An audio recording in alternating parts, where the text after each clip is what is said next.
Didn't I tell you lay off that woman? Winch won't lay off me. That ain't true. We both know she's a good woman. Good wife to Jeremy. Good mother of children. You meddling in a marriage. The gaps might make it hard to follow. We could talk it through. You know, you're cold. Let's go in. Maybe we can work on this together. This might be a great place to start. What about it? What do you think? Let's talk it through. Not now. Okay, I'm cold too. It is really freezing out here. Let's go in. I'm telling you, it's stifling in there, goddammit!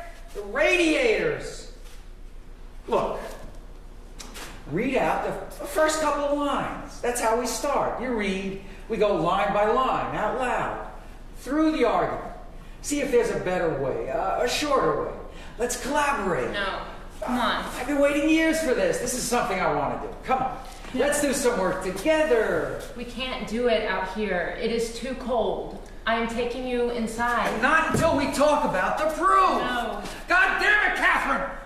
Open the goddamn book and read me the lines!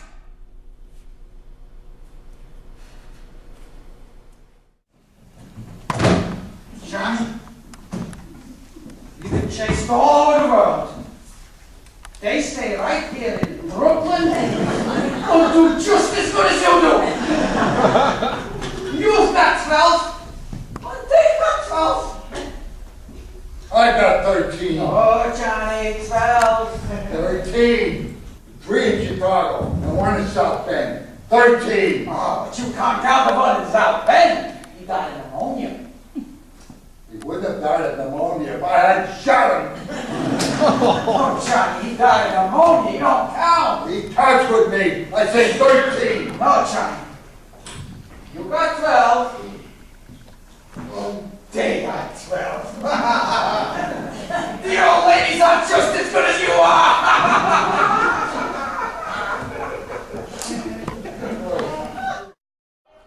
I understand. We've always understood each other, you and I.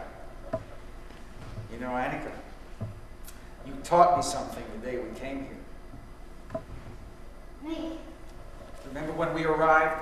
Your mother and Margot were numb, couldn't speak, couldn't move. I was a wreck with worry. But you skipped around the room calling it an adventure. You showed me you could escape. Now when I read my Dickens, it takes me to another world. In that world, I feel safe.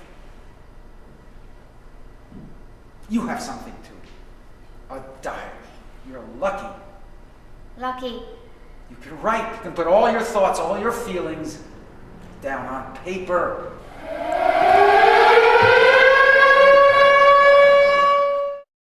Oh, I'm just a Sunday duffer, really, you know. Well, that's good because I haven't swung a club in months. Ah, we ought to get together sometime. Have a little game. Yeah.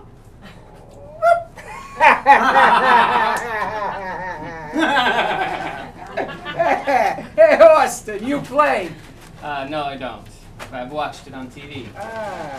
How about tomorrow morning? We could get out there and we could put in 18 holes before breakfast. I've got several appointments. Nah, I mean real early. Crack of dawn. While the dew is still thick on the fairway. Ooh, sounds really great. Austin could be our caddy. That's an idea. I don't know the first thing about golf. Nothing to it, right, Saul? He picked it up in 15 minutes. Sure, it doesn't take long. Of course, you have to play for years to find your true form.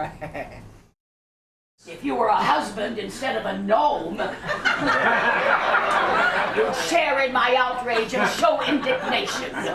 Yes, Margot. It's best that you let this job termination serve as a good lesson. This isn't your calling. My wife is quite right, because your crime is appalling. But what have I done? Search me, I don't know. Well, that's it then. I mean, this is an easy 300 grand, Austin, just for a first draft.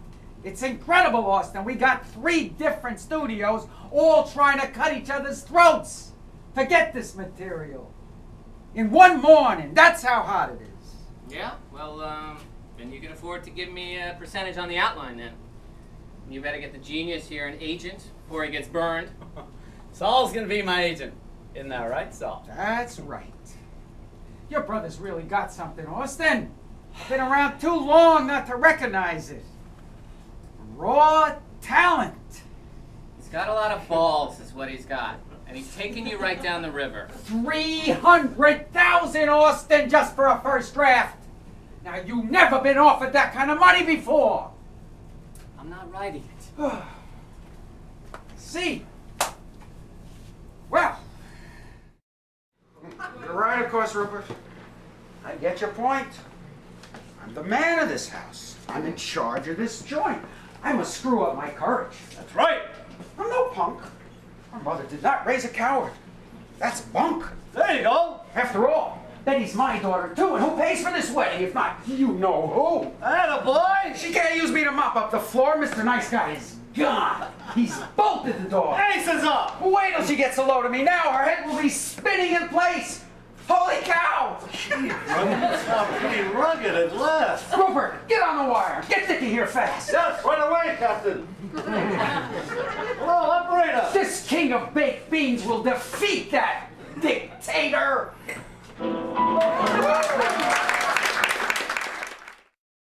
Have to go now, Austin. There's no such thing as the West anymore, Saul. It's a dead issue. It's dried up and so are you. And maybe you're right, but I have to take the gamble, don't I? You are a fool to do this. I have always gone on my hunches. Always.